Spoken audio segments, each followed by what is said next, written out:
Why are pigs roaming up and down the rows of more and more vineyards? Do biodynamic preparations really help vineyards by treating them more holistically, or is this junk science? And how does fog help vineyards, especially in Napa and Sonoma? In today's episode, you'll hear the stories and tips that answer those questions in part 2 of our chat with Sophie Menin, who has just published A Year in the Vineyard. 3 of you are going to win a copy of this beautiful book.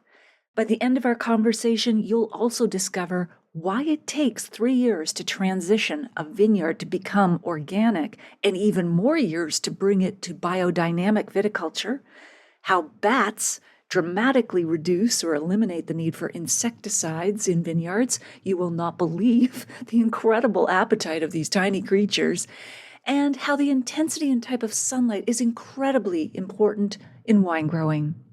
Okay, let's dive in.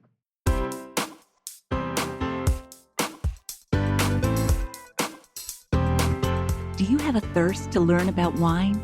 Do you love stories about wonderfully obsessive people, hauntingly beautiful places, and amusingly awkward social situations? Well, that's the blend here on the Unreserved Wine Talk podcast. I'm your host, Natalie McLean, and each week I share with you unfiltered conversations with celebrities in the wine world, as well as confessions from my own tipsy journey as I write my 3rd book on this subject. I'm so glad you're here. Now pass me that bottle, please, and let's get started. As I mentioned, 3 of you are going to win a copy of Sophie Menin's gorgeous full-color coffee table book called A Year in the Vineyard. All you have to do is email me at natalie@nataliemclean.com and let me know that you'd like to win a copy. I'll choose 3 people randomly from those who contact me, and if you'd like to get a sampling of these beautiful photos, you will find them in the show notes at nataliemclean.com/294. Before we dive in personal news, the countdown is on for the audiobook release of Wine Witch on Fire, Rising from the Ashes of Divorce, Defamation, and Drinking Too Much. It comes out on July 30th. Now, it's got me thinking about why I love audiobooks so much that they've become my only way of reading books.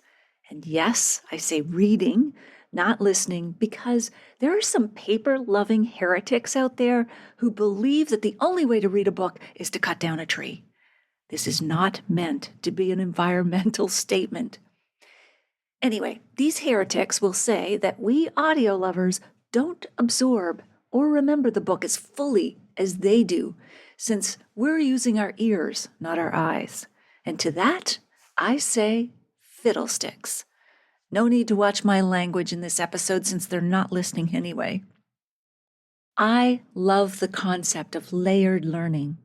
I'll listen to the audiobooks I love most or particular passages from them several times, and each time I listen, I get something new from it. Also, memory is tied to emotion. Narrators of audiobooks can convey that emotion with their voices to us in so many ways that black print on a white page cannot. I'd argue that anchors passages from an audiobook far more deeply in our memory than paper does. Sure, it may be easier to get distracted while listening to a book. Squirrel! But that's where layered listening comes in. I will continue my unprovoked tirade against this non-existent paper fanatic next week. If you'd like to be an early listener to the audiobook, please let me know. I'd love to hear from you at natalie@nataliemclean.com. I'll also put a link in the show notes to all retailers worldwide, including the audiobook retailers, as soon as they're listed at nataliemclean.com/294.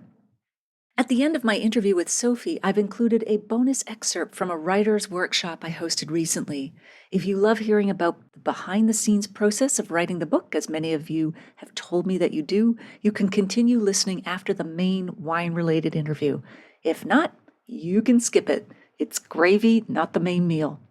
Okay, on with the show.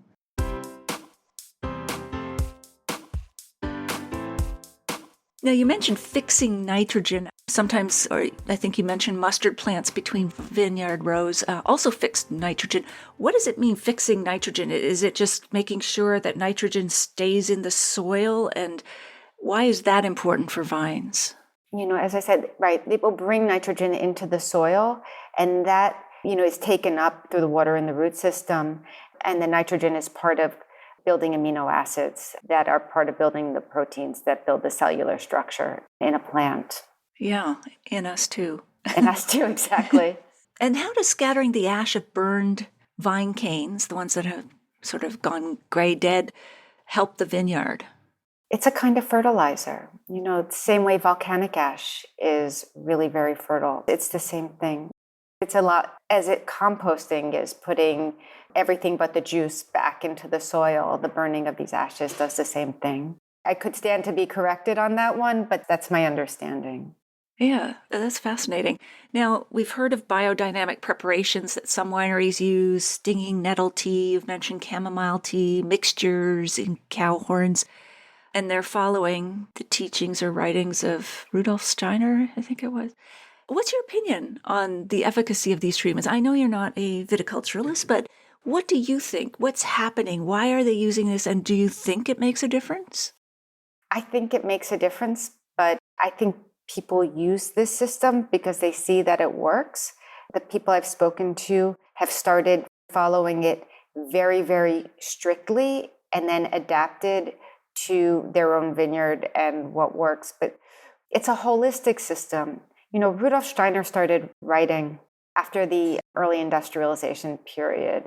And factories were industrialized, farms started to be industrialized. And the idea was to treat the farm more holistically, almost like you would holistically like a human being, and to bring it down to a human endeavor, or back to a more humanistic endeavor. And so these kind of preparations, if you put them in a big vineyard that was used to using chemical additives or something, I don't think they would work, right? But it takes 3 years to bring a vineyard organic, it takes more years to bring it biodynamic from there. So you have these very sensitive systems that are biodiverse, and they're responsive at that point to these kinds of treatment. And it requires a much more intimate kind of the hand farming. It requires a lot more walking through the vineyards with these copper spray cans. So there's just more awareness. Again, it's a closer to the earth kind of farming. So I'm not a scientist, and I only know what I know, and I'm not a wine grower myself, so I only know what I know from reading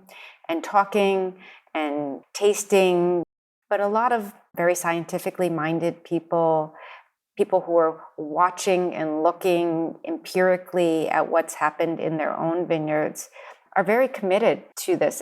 Now people talk about it, but for a long time, there are a lot of wineries who you wouldn't expect to be biodynamic, and they kept it very quiet because it sounded too green for their brand. But now it's a mark of environmental care, and I think there's more disclosure around it. So I believe it works. I know there's people who would think differently, perhaps, because it can seem a little bit esoteric, but I think it does work.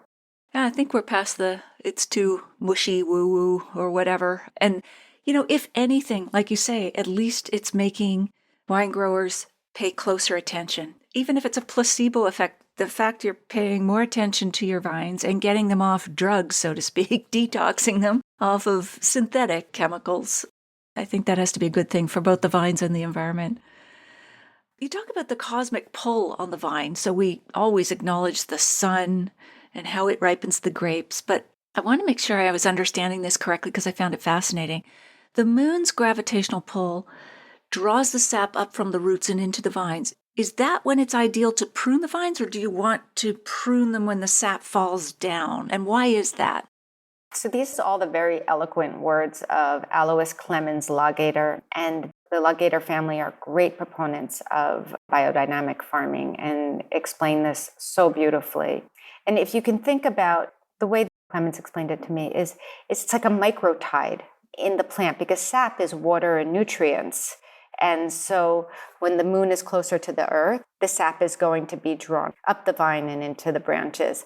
When the moon's further away, it's more likely to be closer to the roots, just like in the ocean. And so that there's not one better time for pruning. It's just being conscious of, again, these are very, very small adjustments, but if you have a plant that was too vigorous, you might prune it when the sap is in the vines to calm it down a little bit. If you have a plant that really needs more energy, you would choose to prune when the moon is further away and the sap is more in the root system so that you don't divert or sap it, for lack of a better word, of its strength and vitality.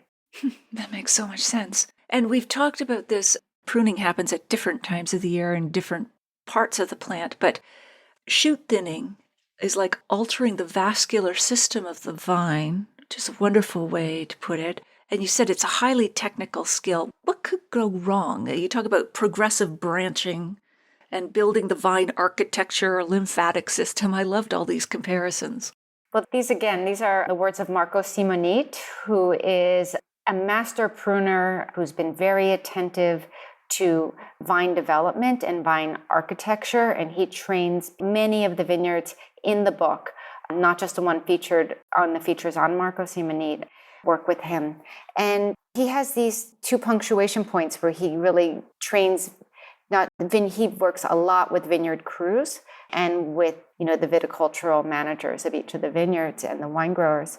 So shoot thinning and winter pruning, they bookend each other because you're really creating the morphology of the plant. And that way, hopefully all the plants in the vineyard will flower at the same time, and then they'll develop fruit at the same time, and then hopefully ripen at the same time for an even harvest. And if you think about a plant as an organism, if you keep cutting in a way that blocks the flow of the sap, right? So instead of having a highway, maybe you're on the back roads and winding around, and it has to migrate around a wound to get up into the vine. Your vine's not going to live as long. It's not going to produce as much fruit. It's not going to express its sense of place as well. So if you do spring pruning and winter pruning while being conscious of the architecture of the plant and how sap travels in the interior of the plant, you're going to have a healthier plant with more longevity that's going to better express sense of place. And so it's really interesting. Yeah, it's fascinating. Never got into that. I loved learning about that.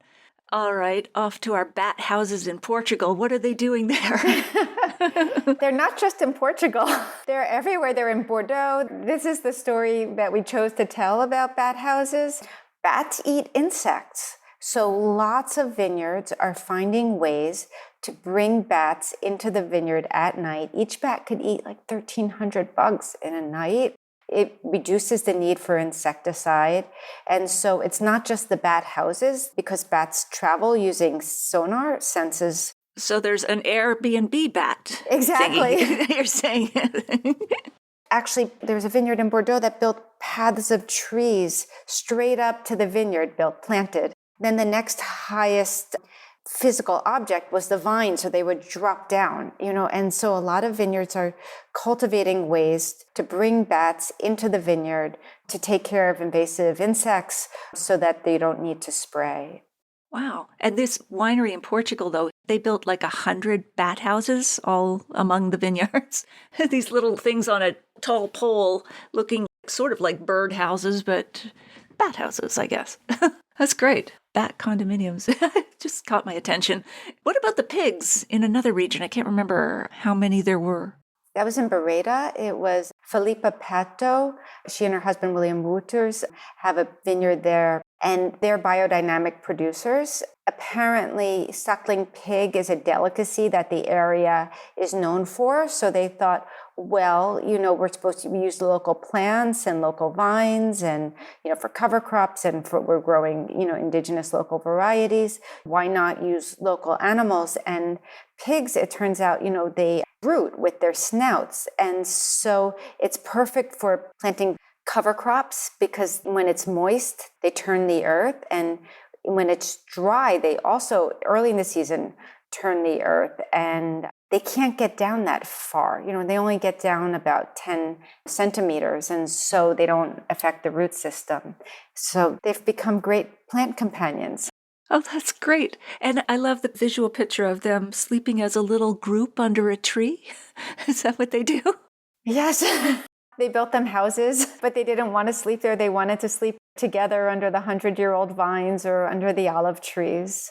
So cute. This was a great story, and this was like a little bit of the serendipity of the project, where at one point we were looking for a picture of hail, and we couldn't find a picture of hail that said what we wanted to say. And we wanted to suggest hail maybe more than just show utter destruction. And then we found this photograph by a beautiful photographer, John Wyand, and we contacted him online and spoke to him. And then he was just incredibly generous with his photography for the project. And we used his piece, his photograph of a woman in a vineyard seeing a storm coming. But as he was asking us what else we needed, he showed us this picture of the pigs and introduced us to the winemaker. And that's how this story came in. That's just so full of charm. It is. Those pigs are adorable. Pigs can be adorable. It's a great picture. So cute, yeah. And really for me also discovering such a great winemaker. She's so talented and the wines are excellent. Wow. All right, we've got one more animal stop to go here. Bonterra in California, which well-known organic and biodynamic, or organic perhaps. And biodynamic. They're biodynamic as well. Wow. So they have 3,000 sheep. So what are the sheep doing? Why didn't they hire pigs? Well, the pigs are very specialized. But the sheep do more and more. That was so interesting in this interview. They brought the sheep in, as many people do, to graze before and after the harvest. And they graze and they leave fertilizer naturally. They would rotate the sheep through the vineyards, which is so interesting to use them at scale in this way. And then the longer they were around, the more they found for them to do. So they do clearing of potential fire hazards. Land mowers. Land mowers, exactly. If there's dangerous places to clear grasses that they need to, say, on the faces of dams, they use the sheep for that. They bring them down to the Russian River and have them get rid of invasive grasses, so that the longer the sheep have been integrated into the vineyard, the more and more they do get integrated into the vineyard. And then they told me this funny story, because when they first had the sheep, the only problem was kind of the herd mentality. So if one sheep took off in a particular direction, they all might follow and run. And at first, the drip irrigation was lower, and they would invariably take out a row of drip irrigation. So they had to redesign the drip irrigation to have the fruiting wire a little higher and the drip irrigation a little higher, so that there was room, when the sheep wanted to run, there was room for them to run in the vineyards. That's great. Oh, I love that. And at the same time, reducing their environmental hoofprint, I assume. Exactly. Why did one winery decide to plant vines in concentric circles rather than the traditional rows? Well, that also goes to hoofprints. They started working with horses in the vineyard to have less compaction than a tractor, and also to bring the animal element in. And if you think about it, concentric circles are much easier when you have a horse-drawn plow than you would if you had to go to the end of the row and then turn around and come back. So there is that contiguous circle. I think there's also like energy and vortex and, kind of some mystical elements to it, like you would see those kinds of shapes, in other cultures. But on the very practical reason, if you have a horse-drawn plow, it's a really nice, smooth way for taking the animal through the vineyard. Yeah, it's great. And you talk about compaction. Of course, how compacted the soil gets from the horse is going to be far less than a machine, a tractor, or whatever. So it's very good for aeration of the soil and not getting plowed down so much. Exactly. And in the book, you observe that grapevines are self-pollinating. How does that happen without assistance from... We're going to have a birds and a bees discussion without the birds and the bees, but what's happening with the grapevine? So it has the stamen and the pollen within the flower. That's why when we talked about Olivier Leflevre, and he said the thing you don't want is a wet flowering, because once the vines flower and they open, the stamen and the pollen are both in the vine flower. So what you want is that fertilization to happen once the flowers open. That's my understanding. So that they're what you would call self-pollinating or hermaphroditic, actually, because it has all the elements it needs for creating fruit within the flower. And if it's wet, they don't sort of connect the two Exactly. pieces. You can imagine, right? Like the wet pollen might not float in the air with a little breeze. That might not happen in the same way. Gotcha. Okay. It might get cool. washed away. Yeah. You have, again, more beautiful phrases in the book, such as the cycle of the vine capturing the sun's energy. It's lovely. You know what that reminded me of, Sophie, was Monet, one of the Impressionist painters, would take the same subject over and over and just paint it in different types of light. Like he did one wall 19 times, one with like morning bright white light and then amber tones of the afternoon, then blue light. Do you see similarities with wine growers studying the light? I mean, surely they're focused on the sun and so on, but any other observations there? Oh, light is incredibly important in wine growing. How much the intensity of the light. And when I really had the honor of walking with Chris Howell on Spring Mountain, which, 85% of Cane Vineyard and Winery was burnt down in the glass fire. And so he was in the process of replanting. Sorry, for those who don't know, where is this located? Oh, sorry, this is in the Napa Valley. So, Chris is a great Francophile and was really, inspired by the wines of Burgundy. And so he used to have beautiful Guillot trellising with full exposure for the vines and for the fruit. But now that he's replanting, he really understands in California's Mediterranean climate, what you really need is dappled light to grow beautiful fruit. And so he's changed the architecture of the vineyard. They're on these terraces, and instead of 2 rows per terrace, there's 1 row so that the vine canopy can kind of arch out and allow just the right amount of light in, because controlling the light is really very important to the speed of the development of the fruit. It's wonderful. Another phrase, crystalline or crystalline cathedrals. What were you describing there? So I once had the pleasure of sitting next to Christian Moreau at a Chablis lunch, and he showed me this picture, the one that's in the book, that he had taken of his vineyard. And to protect vines from frost, and buds particularly from frost, which could damage the whole harvest before it even gets going, in Chablis they use something called aspersion. And this means that the second it turns 32 degrees Fahrenheit or 0 degrees Celsius, they start to run sprinklers. And they keep running the sprinklers until the temperature rises and the ice begins to melt. Because what happens is the water freezes around the buds, creating a cocoon where it stays 0 degrees Celsius or 32 degrees Fahrenheit. The temperature doesn't change, so you don't lose the bud to frost. But when you look at it, speaking of light, you see that kind of winter sun reflecting off these long strips of ice, and it is like a crystalline cathedral. I mean, it's just magnificent to look at. We have a picture in the book with this explanation. Yeah, it's really beautiful, almost otherworldly. Lovely, lovely. Yeah, lovely turn of phrase as well. So speaking of bud break, it is a very vulnerable time, and especially since an early frost can cause a lot of damage in BC. For example, they've lost 97% of this year's crop. I wonder if that would have helped them, or if that's something they can do in future years. Even infrared photos of these buds show that they're black to the core, and that's going to take years to recover. Like, it doesn't just pop back next year.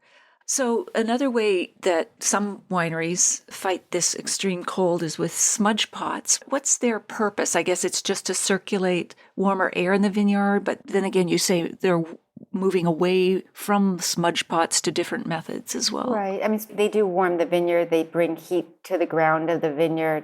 People are moving away from them just because you're burning kerosene in the vineyard, and it's bad for the environment. But it's also a very traditional way. It's still used. It's effective. It's just not the best for the environment. Sure. Now they're increasingly using wind machines, right? Mm-hmm. Wind machines. Get the warmer air down. Exactly.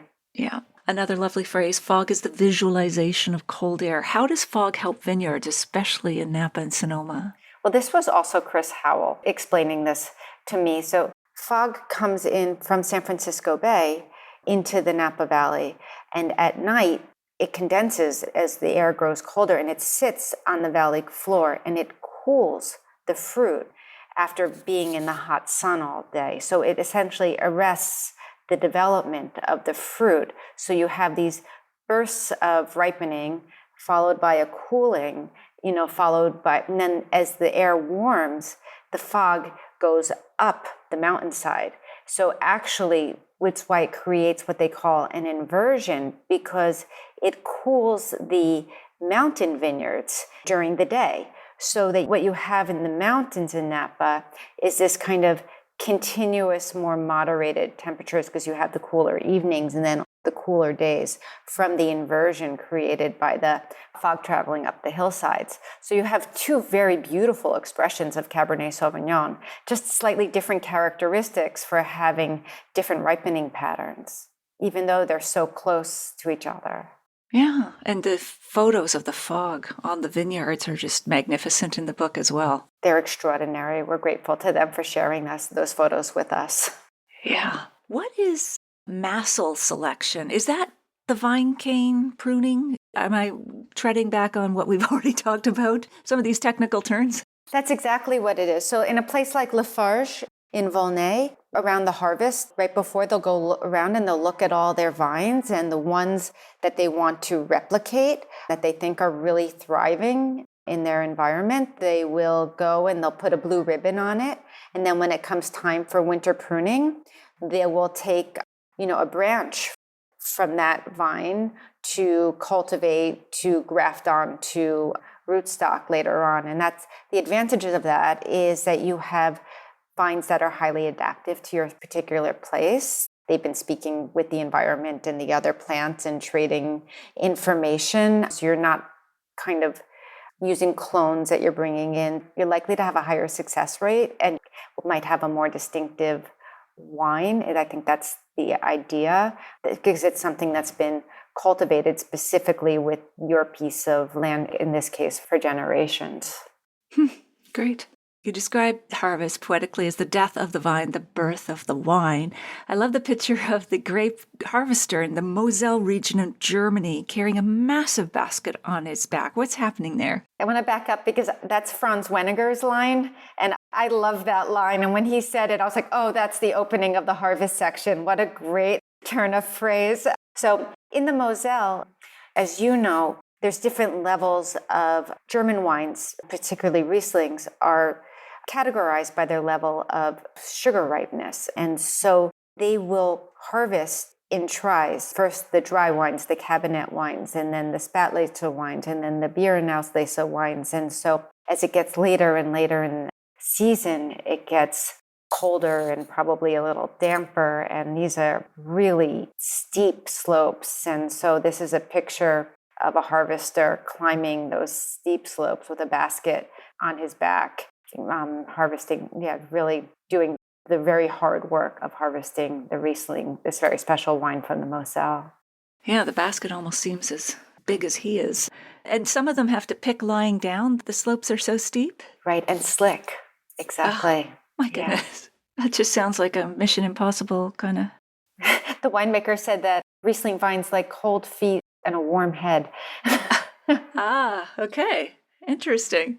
Have you discovered anything new that you would add to an updated edition? I know it's just out, so we're probably not there yet, but is there anything? We just got limited by the number of pages. So there are stories we had to leave out.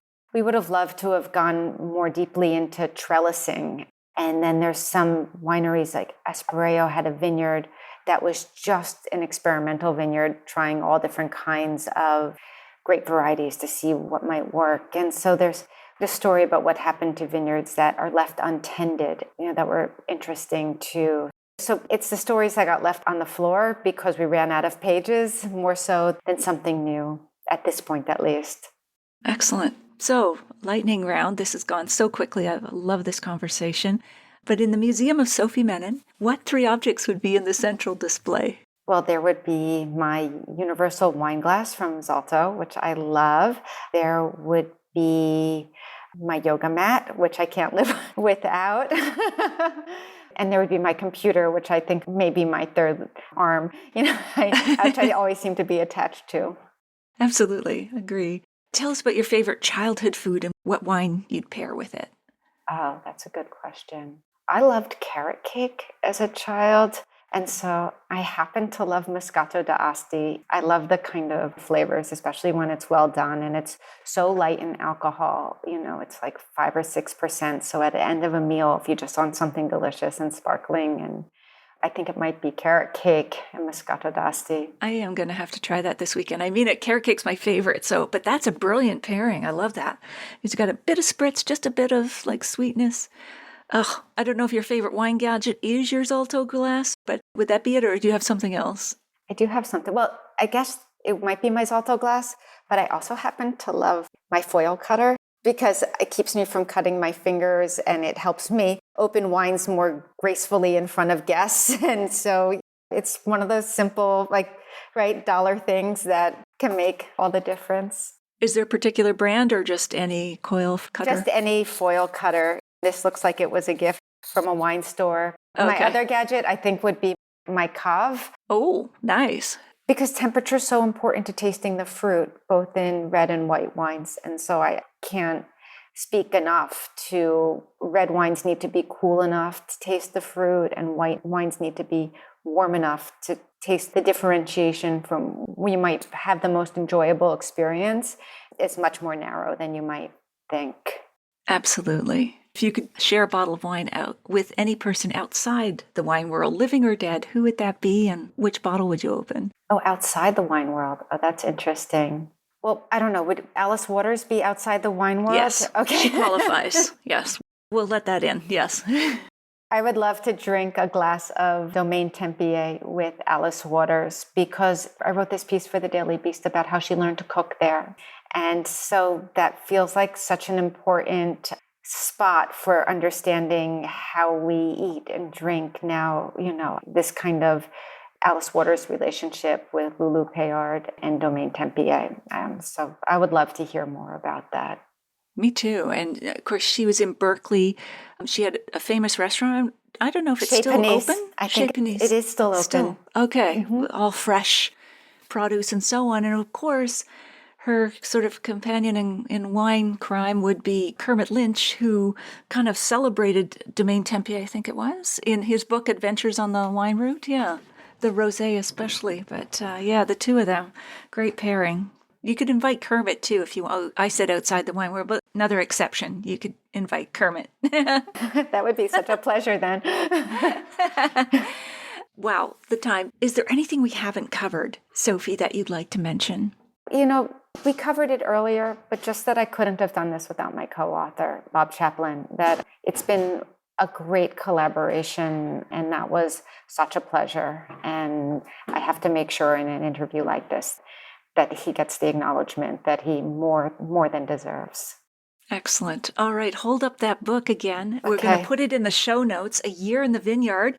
I expect it's available wherever you can buy books, online, in book retailers. Is there anything else you want to mention about where people can get it? Sure. I mean, you can get it at Amazon or, Barnes & Noble, whatever your preferred retailer is. If you can't find it there within the week, you could find it on my site, sophiemenin.com, and I'll send one to you directly. So, okay. That sounds great. Wow. Well, congratulations again, Sophie. This is a wonderful achievement you and Bob have put together. And I mean, the photos are stunning. In an interview like this, of course, we focused on the words, the text, but we'll put links in the show notes and people can see just how gorgeous it is. You sent me a few photos as well, and we'll include those so people can get a taste. But really, it's a book well worth buying, not just for your coffee table and friends, but to read this beautiful book. Thank you, Sophie, for joining me here today. It's been a pleasure to chat with you. Oh, it's really been my pleasure. Thank you. I'll say goodbye for now and look forward to connecting with you, perhaps in person sometime for a glass of wine. I would love that. All right. Cheers. Cheers.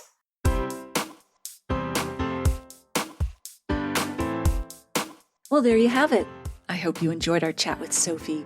Here are my takeaways. Number 1, why are pigs roaming up and down the rows of more and more vineyards?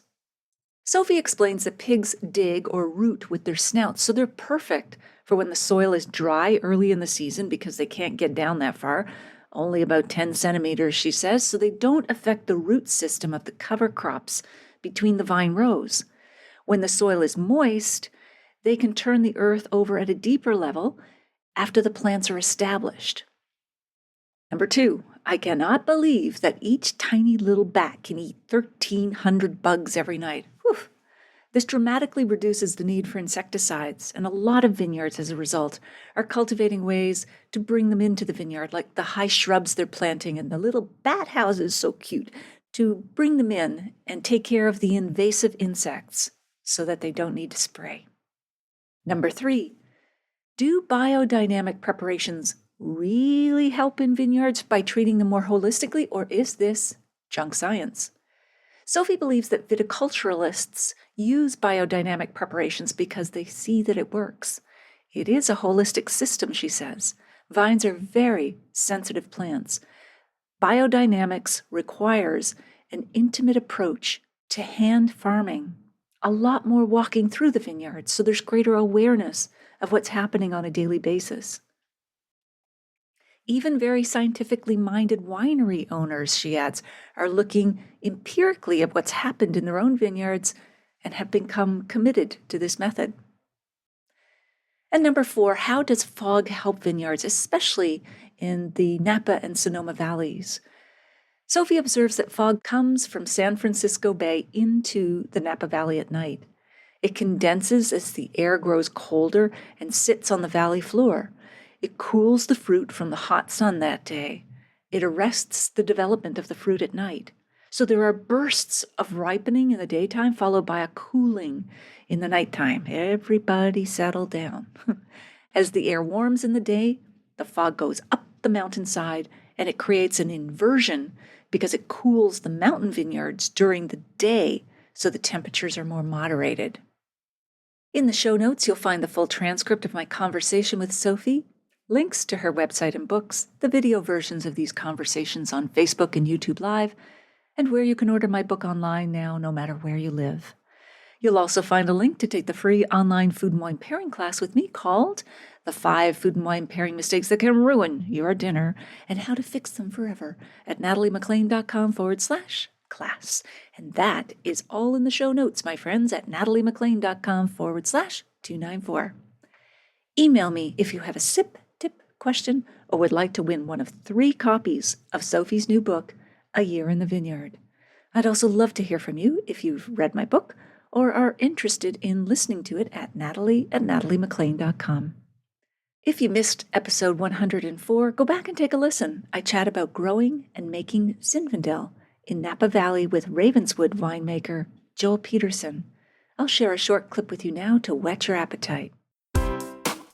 Baby back ribs are a wonderful match, and there are several wines that go really well with baby back ribs, in part because Zinfandel has this really pretty sweet fruit.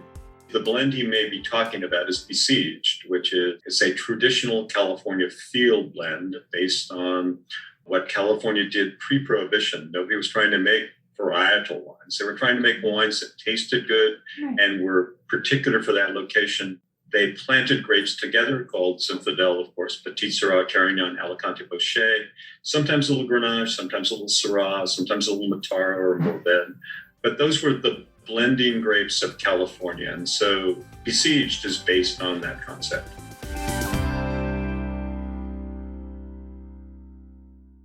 And now here's part 1 of the bonus excerpt from the writer's workshop I hosted recently. We explore topics such as the 5 steps to tasting wine. Of course, you have to drink before you write. What makes a good wine versus a mediocre wine? And memoir mistake number 1, assuming that your story is the focus of the book. This is especially important if you're planning to write your own story someday, whether it's for broad publication or just for friends and family as a legacy.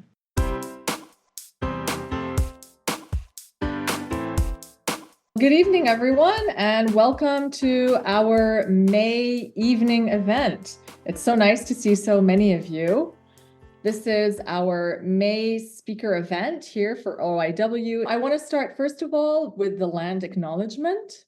We begin by acknowledging that the land that OIW calls home is a traditional unceded territory of the Algonquin Anishinaabe people. The Algonquin peoples have lived here since time immemorial.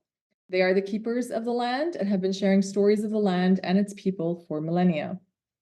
As a writers' organization, we encourage everyone to learn more about the history of the Indigenous people and their stories. We've had many speakers throughout the last few seasons who have provided us with some great insights into their experiences. I just wanted to share with you that I recently read an amazing book by Dawn Dumont. The book is titled The Prairie Chicken Dance Tour, and it is the hilarious story of an unlikely group of Indigenous dancers from Saskatchewan who find themselves thrown together on this performance tour in Europe in 1972. It's based on a real story, and it's filled with misadventures and romantic triangles, and it's a gem of a novel. I'm bringing it up because I think it's great to share whatever is out there that's available, and I hope that somebody does include it in their summer reading. So that's for the land acknowledgement.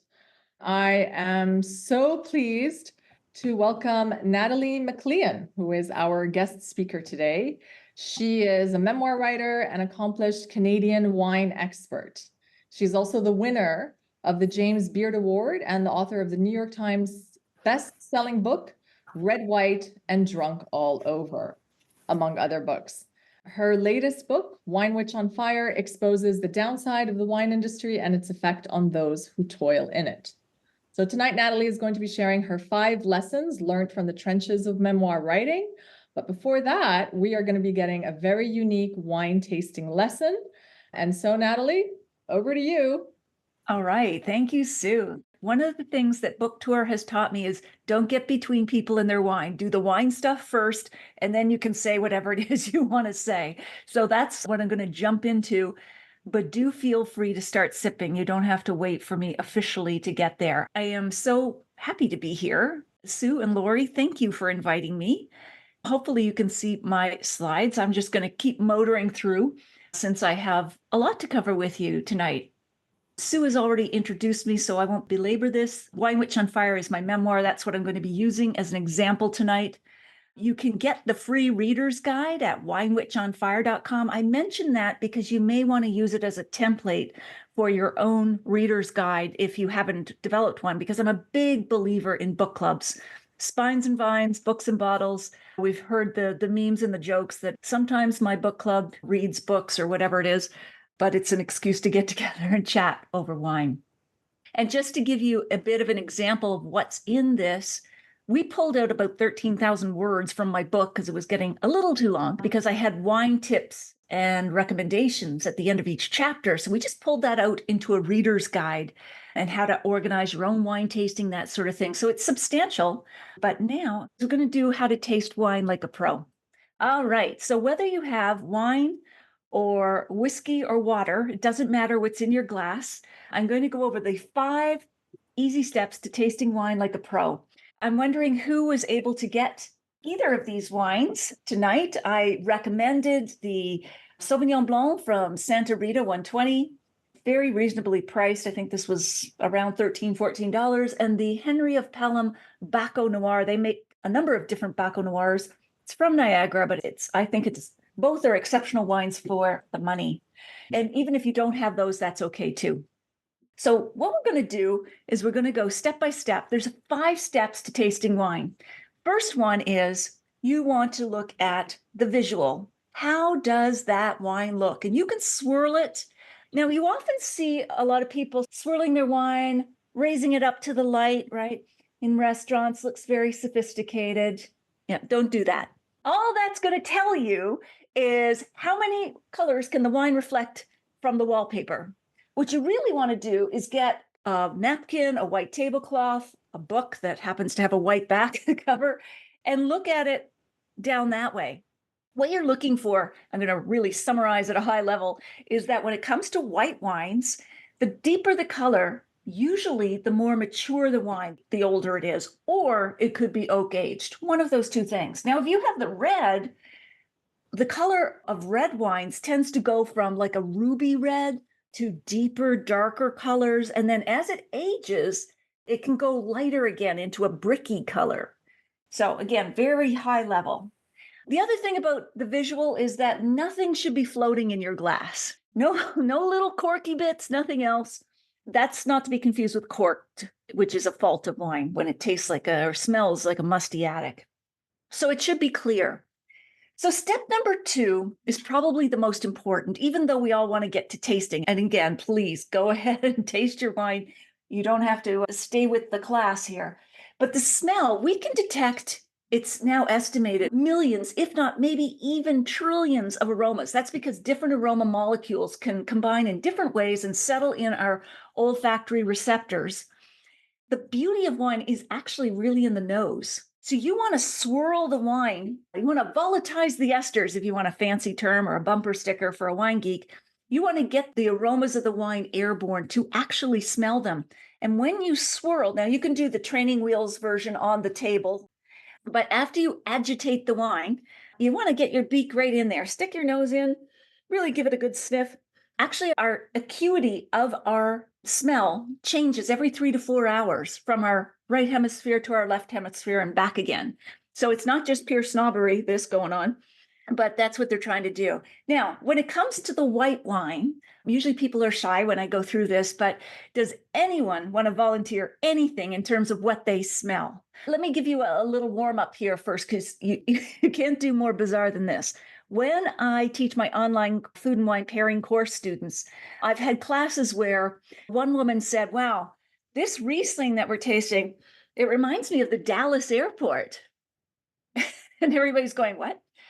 And she was bang on, because mature Riesling often takes on a bit of a petrol, jet fuel smell. And another woman said, this Chardonnay smells like my son's gerbil cage. And he guesses to what she was picking up there. Wood chips from oak aging.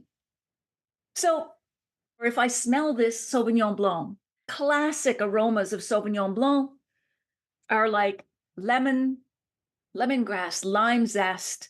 Often it's called gooseberry, but a lot of us aren't familiar with what is gooseberry, but fresh citrus.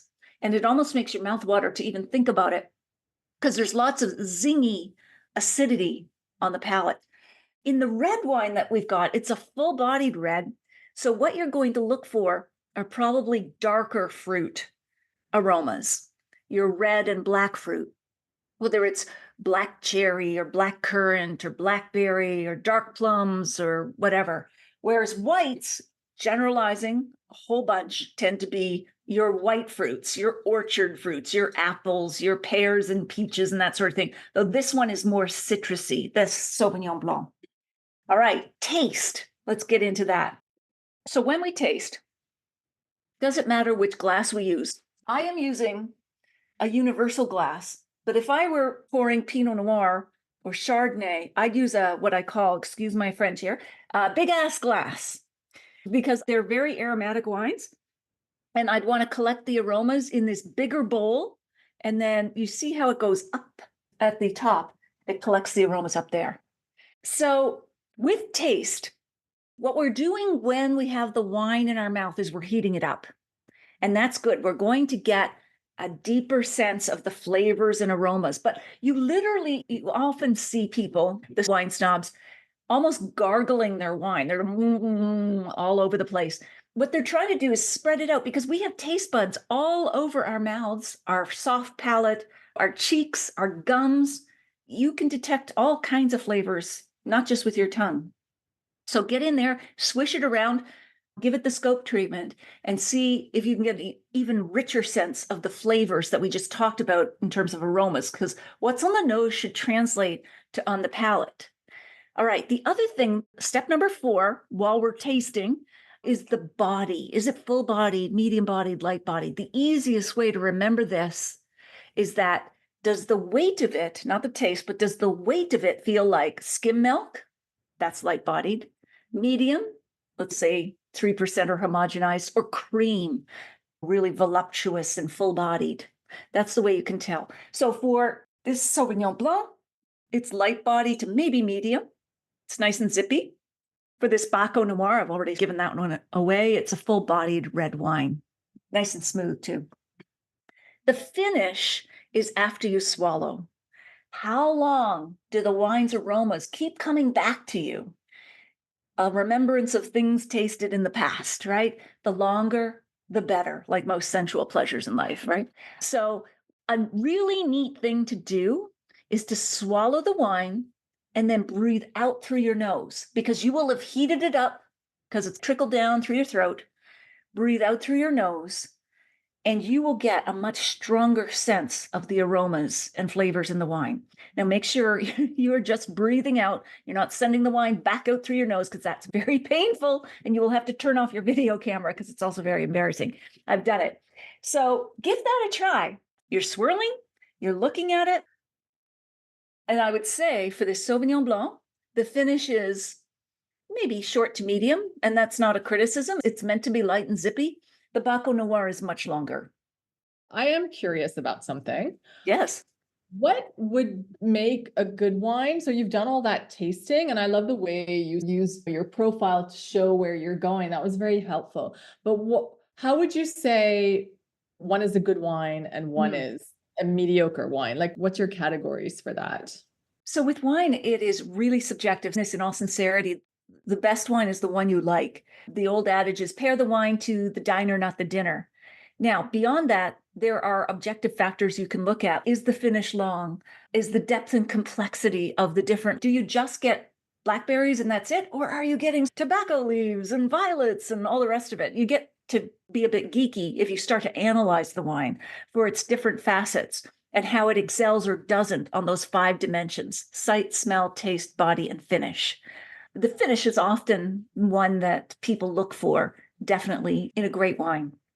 Price isn't always, it's not a linear relationship. It's $100, you should be getting a good wine, but sometimes you can get a $20 wine that is amazing and you don't need to pay that much. That's very helpful. Thanks. Sure. Okay. All right, here comes the trailer. Her deeply personal memoir, Wine Witch on Fire, is about divorce, defamation, and drinking too much. Please join us in welcoming Natalie McClain back to the show. For me, what it means is a wise woman who's been through the flames and comes out the other side stronger, wiser, and fiercer. It started with my divorce, coming out of the blue for me, from my husband of 20 years, and then ended with, at the end of the year, an online mob of rivals coming for my job. In any memoir that does its job, I think you go through another person's story. When someone can articulate feelings you felt, even though the situation or story is different, I think that can be really healing. So what I want readers to hopefully take away from this is a piece of themselves better understood. It's been a terrific year, and I'm happy to share all of the insights that I've learned along the way. But I'm going to focus, of course, on kind of memoir writing tonight. So, quick tip if you ever want to do it: take a sip of your wine, take a bite of cheese or chocolate or any food, then go back to your wine, and you'll be amazed at how the taste of the wine has changed. Try that as a little homework experiment this week. All right, memoir mistake number 1. With memoir, I think the biggest mistake is to assume that your story is the focus of the book. It will probably start off that way, and that's what drives you to write the book. Something happened in your life. But the end product, the memoir, if you plan to publish it for the broader public and not just your family, which is admirable, you can go that path too, is that it has to be larger than that. I think a lot of people get also confused memoir with autobiography or biography. Memoir is a slice in time, whereas autobiography or biography starts at the beginning and then goes all the way through a life, whether it's yours or somebody else's. So what you need to ask yourself is, do you have a central story or a series of anecdotes? Because what you don't want to do is just what I call the to-did list, like we did this and then we did this and then this happened and this happened. There's got to be some themes, larger themes threading through. You can still have anecdotes in your book, but that can't be the whole thing. And my first two books were nonfiction, first person, but they were not memoirs, even though they were about my travels to different wine regions. Memoir was an entirely different animal and genre that I had to learn. One of the smartest pieces of advice that I got while I was writing my memoir was, it's not what happened to you, it's what you did with it. So, of course, you're going to tell what the central story is, but what readers are looking for is, how did you recover, or how did you respond, or what did you think? What were your reflections? What can I take away from this? So even though the story specifics may differ, there's some universal themes and feelings. So in my case, my no good, terrible, very bad vintage started with my divorce from my husband of 20 years at the beginning of the year, and it ended with an online mobbing from rivals for my career. And reading this book, you may not have experienced a divorce, but you've probably felt loneliness and the longing for love. You may not have been mobbed online. I hope you have not been, but you've probably at some point felt fear of the future, or career despair, or just uncertainty. And so those feelings, when someone can capture those feelings into words and then bundle that with reflections on how you dealt with those feelings, that's what a reader is looking for in memoir. Your story is gravy. So the reader takeaways in terms of what they're looking for are really critical. So when I set out to write this book, at first I wasn't going to. It was like vandalizing my own privacy. But then the story kept ricocheting around in my mind for 5 years. And then I was hearing stories from other women, not just in the wine industry, but in finance, tech, sport, the military. And the feelings and the themes were the same, similar. Specifics were different. So that's what propelled me. But what made it really useful for readers were the takeaways and tips. So the reflections I talked to, the articulation of feelings. Some people just can't name what they're feeling. And there's a book named Hungry Ghosts. They haunt us if we can't name something. So I didn't intend to write a self-help book. And there are hybrid memoirs that do this. But in the end, a lot of the reader response coming through, whether it's direct messages or emails, are about the tips that I put in there in terms of how I dealt with my divorce, how I dealt as a wine professional who drinks for a living, how I moderated my own alcohol consumption after I realized I had an issue with it. Again, just coming back to that sort of point, the first draft is probably therapy for you, but the final copy is therapy, or the benefit is for the reader. So the tips, just to give you examples of what was in my book that readers resonated with and took away, was, how did I address the depression from the divorce and the anxiety from the online mobbing? I had several of my therapy sessions in the book, and so you could be a fly on the wall listening to this. I also included tips on cutting back drinking. So things like, if I opened a full bottle of wine, I would pour a half of it into a half empty bottle to be more mindful of how much I was drinking, and to keep it fresh for the next day, because I would get into that mindset of, oh, I've opened this, so why not? May as well drink it all, like finishing the peas off your plate. And that really put a stop to that. Things like asking myself, what was the thought before the thought that said, I need a drink? Because usually if you back up a couple of thoughts, it was frustration or exhaustion, or I deserve this. It wasn't about just relaxing and having a nice glass of wine with friends or family. So all of those tips were what were resonating with people. It's the reflections and insights. It's also telescoping time, because with memoir, Glennon Doyle said you need to write from a scar, not an open wound. And I love that. There's a term for memoirs that are just all awful things that happened to me. A misery memoir. It's just like a dump, like somebody threw it all up on the beach, unprocessed and unresolved. You get the sense that the author is still in the middle of her mess. And that's not helpful to the reader. So you need the distance of time to pull back and say, okay, let's look at what happened back then. What have I learned? How am I different? And that's what the reader's doing. What can I take from what happened to her and maybe apply it to my own life? And some of the things I can't resist, but I blend humor in everything I write. And sometimes when people are reading, it's, oh my God, this horrific thing happened to you. And then you can still have humor. You can only have humor by having that time, right? Comedy is pain plus time.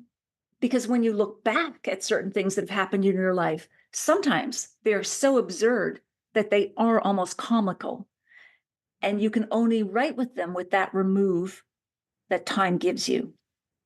So the reader takeaways, you think, okay, what are my reader takeaways going to be? If you've created a book proposal for a traditional publisher, my first two were with Penguin Random House. This one was with Dundurn, which is one of the larger independent presses outside the Big Five in Canada. You need comps, meaning comparable titles, because they want to know, what is this book like? Your book is the love child of X plus X. What they're really asking is, what is the reader going to get from this? So it's a mashup of this plus this. If you like this because of why, you love the travel, you love the romance, you love the whatever, plus this, you love these aspects, that's what you're going to get from this book. Just one piece of advice, don't use category killers like Eat, Pray, Love. Everyone wants their memoir to be Eat, Pray, Love, even though a reviewer did call my book that, but I would not call my book that, because it's just publishers won't believe it, or wild or educated or whatever. So you choose books that are relatable, recent, and hint at what the reader's going to get. That can be part of your book blurb on the back, which is so fundamental to selling your book to both a publisher and to the final reader. So I've got way too many in here, but this was in my proposal. Wine Witch on Fire is a blend of Sex and the City reboot meeting Girlfriend's Guide to Divorce. They sit down at a local bar to compare relationship notes. Around the corner, Kitchen Confidential eavesdrops and warns the women about the secret misogyny in the wine and food world. Drinking a Love Story chimes in on the dangers of overconsumption, and the bartender, Men Explain Things to Me, rolls her eyes and pours them another glass of Pinot. So it's just trying to give you a sense of what might come through in the book, the themes and the tone.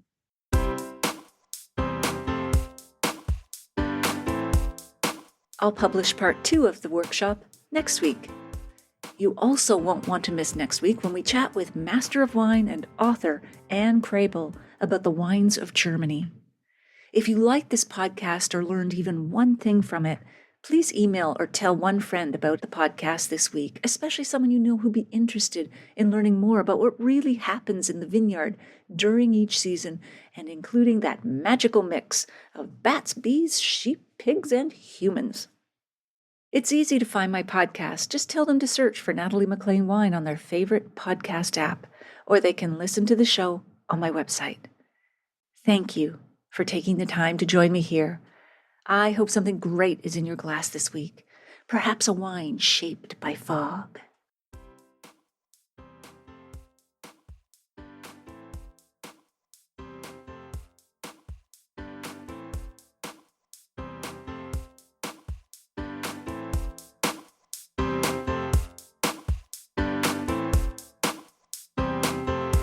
You don't want to miss one juicy episode of this podcast, especially the secret, full-bodied bonus episodes that I don't announce on social media. So subscribe for free now at nataliemaclean.com/subscribe. Meet me here next week. Cheers.